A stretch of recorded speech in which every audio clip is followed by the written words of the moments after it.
رسول السلام ويا مرسلا رحمة للأنام عليك الصلاة وعليك السلام وصحبك والتابعين الكرام. الحمد لله وأصلي وأسلم على نبينا وحبيبنا محمد وعلى آله وصحبه أجمعين. Mes honorables frères, mes honorables sœurs, vous savez toutes et tous que nous sommes toutes et tous des pécheurs.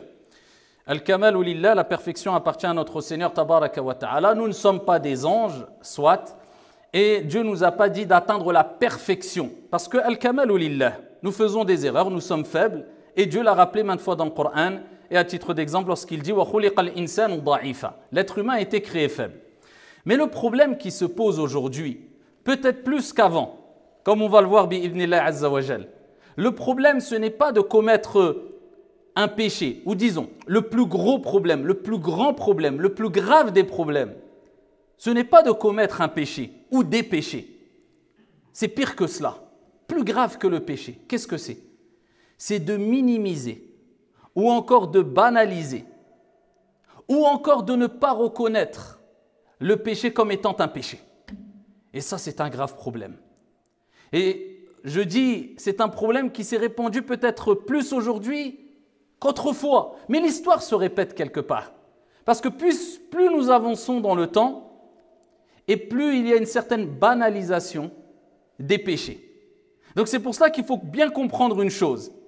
C'est que si tu veux te réformer, et la première étape, si tu veux te rapprocher de ton Seigneur après avoir fauté, après avoir glissé, après avoir trébuché, après être tombé, après s'être trompé, si tu veux te soigner et te réformer, c'est de reconnaître ta maladie.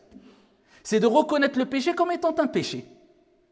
Et de ne pas minimiser les péchés avec ces fameuses paroles qu'on entend de plus en plus aujourd'hui. Oh, faut pas exagérer. C'est pas grave. C'est rien. Il y a pire. Pourquoi je vous ai dit précédemment que l'histoire se répète lorsque je parle de ces paroles que je viens de citer? Eh bien parce que imaginez-vous que déjà à l'époque de Anas ibn Malik, vous savez c'est qui Anas ibn Malik? Un grand compagnon, parmi les plus grands des compagnons, qui faisait partie des compagnons les plus proches du prophète Mohammed alayhi salatu wassalam, et très longtemps, et qui a bénéficié de l'invocation du prophète sallallahu alayhi wa sallam, jusqu'à ce que Allah subhanahu wa ta'ala lui a permis de vivre approximativement 100 ans, 100 années. C'est ce qui lui a permis de voir des comportements que d'autres compagnons n'ont pas vus, à travers les comportements des tabi'in. C'est-à-dire, il a vécu lors du vivant du prophète, il faisait partie des compagnons du prophète, alayhi salatu wassalam, Anas ibn Malik, mais quand le prophète est mort, eh bien d'autres générations sont venues, une autre génération, ce qu'on appelle la tabi'in, d'accord, ceux qui ont succédé les compagnons. Eh bien lui, il a vécu tellement longtemps qu'il en a vu plein. Et donc, il a vu plein de comportements différents.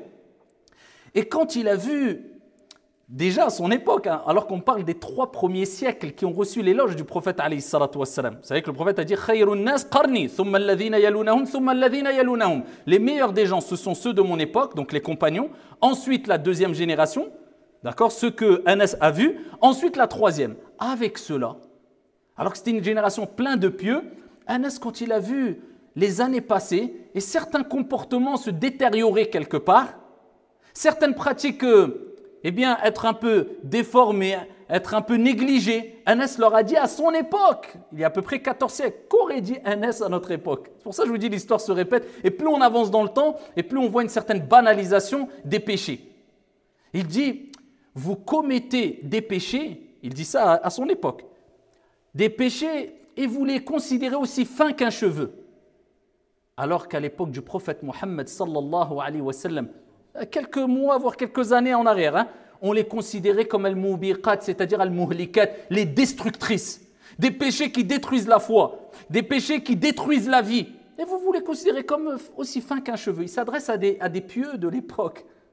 Enfin, à une époque où il y avait beaucoup de pieux. Qu'est-ce qu'il aurait dit à Anas à notre époque?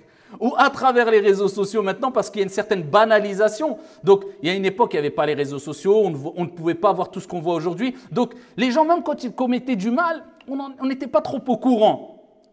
Si je parle juste simplement, moi, d'accord, on n'est pas très vieux, mais quand même, on a atteint la quarantaine. Bah, si on revient déjà juste quelques années en arrière, on peut dire que, eh bien, les gens qui commettaient certains péchés, il y a des années en arrière, même s'ils commettaient des péchés, ils avaient honte, ils se cachaient. Parce qu'ils savaient que c'était chouma, c'était un peu honteux, ça ne se faisait pas, c'était pas bien. Alors qu'aujourd'hui, les mêmes péchés sont commis sans aucune gêne quelquefois, ouvertement. C'est pas grave, il ne faut pas exagérer. Pourquoi? On a tellement l'habitude de voir maintenant des gens commettre des péchés, commettent des choses ignobles quelquefois, des meurtres, du vol, de la tricherie, de la tromperie, des mauvais comportements vis-à-vis des parents, des gens, des insultes, des agressions, que c'est devenu banal pour nous. Et ça, c'est grave. Et ça, c'est quelque chose de très grave. Et regardez ce que disait Abdullah ibn Mas'ud, radiyallahu anhu warda. Il différencie entre le croyant, même s'il fait des péchés. Je vous répète, ce n'est pas le plus grave de faire des péchés, mais c'est de banaliser les péchés ou de dire non, ce n'est pas un péché. Tu te voiles la face. Là, c'est grave. Abdullah ibn Mas'ud, il montre la différence entre celui qui banalise le péché et celui qui craint son Seigneur et qui sait que le péché, ça peut détruire. Et il disait, le croyant, c'est celui qui se comporte comme s'il était face au péché, il donne une image, face au péché, il se comporte comme s'il était sous une montagne, au pied d'une montagne, et il craignait, il regardait la montagne, il craignait que cette montagne s'effondre sur lui.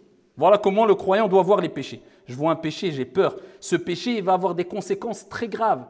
D'accord? Il a un certain goût sucré au début, mais après le goût est très amer. Après, tu le regrettes. Et il dit, quant au débauché, comment il voit le péché? Il voit le péché comme dhubaba, comme une mouche qui passe devant son nez et il fait un signe comme ça avec sa main. Pour lui, le péché, c'est comme une mouche qui passe devant lui et il fait juste comme ça. C'est pas grave, c'est rien. Et c'est ce qui se passe. C'est que de plus en plus, malheureusement, minimise les péchés. Alors pour nous prémunir de commettre des péchés, des graves péchés, pour nous éviter de banaliser les péchés, et souvent à coup d'avis juridiques de pseudo-théologiens, c'est pas grave, iftir qalbak, demande à ton cœur, s'il ne faut pas exagérer, eh bien, il est important, surtout aujourd'hui, de mettre en application ces quelques vers du poète Ibn al-Mu'taz, rahimahullah ta'ala, lorsqu'il dit « Khalli dhunuba saghiraha wa kabiraha dhaka tuqa » Délaisse les péchés, qu'ils soient petits ou grands. C'est ça la piété. Ainsi tu atteindras la piété. وَاصْنَعْ كَمَاشِ فَوْقَ أَرْضِ الشَّوْكِ يَحْذَرُ مَا يَرَى. Et comporte-toi comme une personne qui marche sur un chemin plein de piquants et il fait attention où il pose ses pieds. Il fait attention où il pose ses pieds, où il met ses pieds. Il a peur de se faire piquer. Il regarde, il voit les piquants, il s'abstient. Fais attention où tu poses tes pieds. Fais attention où tu mets les pieds. La tahqiranna saghiratan innal jibala min al-hasa. Et il dit pour finir, ne néglige aucun petit péché car certes les montagnes sont faites de petites pierres. Je répète encore une fois, plus grave que le péché, c'est de minimiser le péché ou de ne pas reconnaître un péché comme étant un péché. Amma commettre des péchés, on fait tous des péchés, nous ne sommes pas des anges. Et il faut savoir une chose aussi, c'est que alhamdulillah, peu importe les péchés que nous faisons, à partir du moment où on a pris le chemin de la réforme, c'est-à-dire on reconnaît le péché comme étant un péché, on reconnaît qu'on est malade, on reconnaît qu'on n'est pas parfait, on reconnaît que ce qu'on fait, c'est pas bien. Alhamdulillah, tu as déjà un pas vers la réforme, un pas vers la guérison. La deuxième des choses, c'est de prendre conscience des conséquences néfastes des péchés. Et que les péchés, ça va te détruire à petit feu. Et c'est pour cela que le prophète sallallahu alayhi wa sallam nous a dit, celui qui commet un péché, Allah inscrit un point noir dans son cœur. Quand tu commets un péché, il y a un point noir dans ton cœur. Et il dit, si il cesse et il se repent, eh bien, le cœur est poli. Subhanallah. Quand on a l'habitude de dire un cœur blanc. Un cœur blanc, c'est quoi? C'est un cœur salim, c'est un cœur saint, pur, de toutes choses mauvaises, de la rancœur, de la haine, de l'amour des péchés, du mal, etc. C'est ça un cœur saint. Et pour cela, il faut polir son cœur. Et comment on polit son cœur? Eh bien, en se repentant. Ce n'est pas en se repentant quelquefois. Non, multiplions le repentir. Inna Allah yuhibbu tawwabin. Le shem, al-wazn qui a été utilisé ici en langue arabe désigne ceux qui ne se repentent pas une seule fois ou deux fois, mais qui le font souvent. Tout le temps tu te repens. Astaghfirullah wa atubu ilayh. Astaghfirullah wa atubu ilayh. Le prophète il dit, tu fais un péché, un point noir dans le cœur. Si tu te repens et tu cesses, le cœur est poli. Alhamdoulilah, il part. Il dit, si tu persistes par contre, qu'est-ce qui se passe? Eh bien, le noir ne cesse de prendre de la place dans ton cœur jusqu'à recouvrir ton cœur, wal'iyadhu billah. Il voile ton cœur. Et là, c'est l'égarement. Et il cite ensuite le verset coranique qui a relation avec ses dires, alayhi salatu wassalam, il dit, il nous rappelle, voilà ce qui est visé à travers la parole d'Allah Azza wa Jalla lorsqu'il dit Kalla bal rana ala qulubihim. Et Allah il dit non, eh bien une sorte de rouille couvre leur cœur en raison de ce qu'ils commettaient, en raison de ce qu'ils commettaient, ce qu'ils faisaient. C'est-à-dire quand tu persistes dans le péché, sache que tu as un point noir, un deuxième, un quatrième, un 10e point noir. Et plus tu as des points noirs, et plus l'adoration qui est un plaisir devient un poids et une corvée. Wal'iyadhu billah. As-salah, elle est lourde. Lire le Coran, oh, c'est comme si tu portais une montagne. Faire du bien, donner une sadaqa, oh ta main elle est lourde, oh, je ne vais pas donner autant. Faire le bien, et voilà, tout devient lourd pour toi. Et qu'est-ce qui devient facile et léger pour toi? Bien, tout ce que l'âme à la base aime.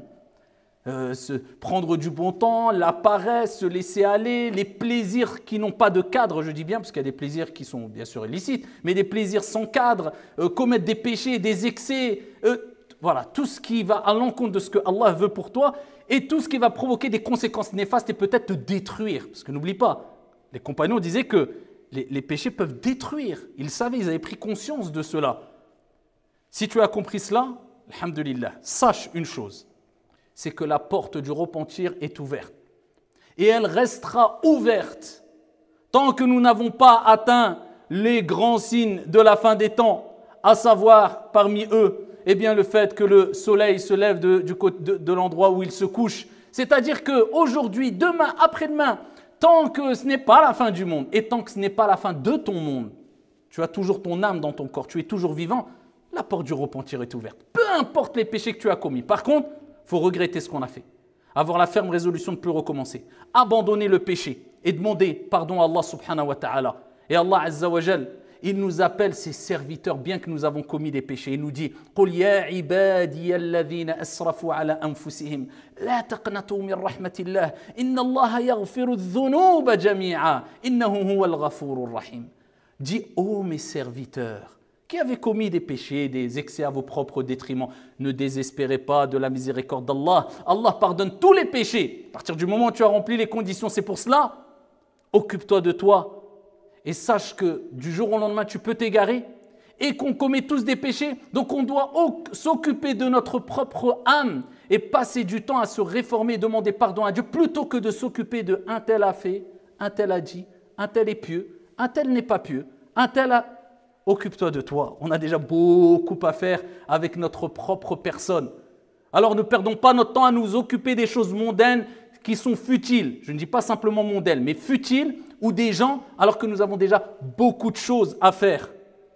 Et n'oublie pas que viendra ce jour, le jour des comptes, Yawmul Hisab, le jour où les gens seront rassemblés dans Ardul Mahshar, la terre du rassemblement, et ils ressusciteront avant cela. Et ils se posteront devant Allah subhanahu wa ta'ala et on leur présentera leur livre et on leur dira Iqra kitabak, lis ton livre et tout ce que tu as fait de bien et de mal eh bien sera mentionné dans le livre et les gens diront malheur à moi mais qu'à ce livre à ne rien omettre de mentionner parce qu'Allah jalla wa ala dit faman ya'mal mithqala dharratin khayran yarah wa man ya'mal mithqala dharratin sharran yarah. Celui qui a fait le poids d'un atome de bien le verra et celui qui a fait le poids d'un atome de mal le verra au jour de la résurrection. Donc ne néglige rien. Et les gens, quand ils voudront prendre la fuite le jour des comptes, Aïna al-mafar, kalla la wazar. Où est l'issue? Où est la fuite? Pas de fuite.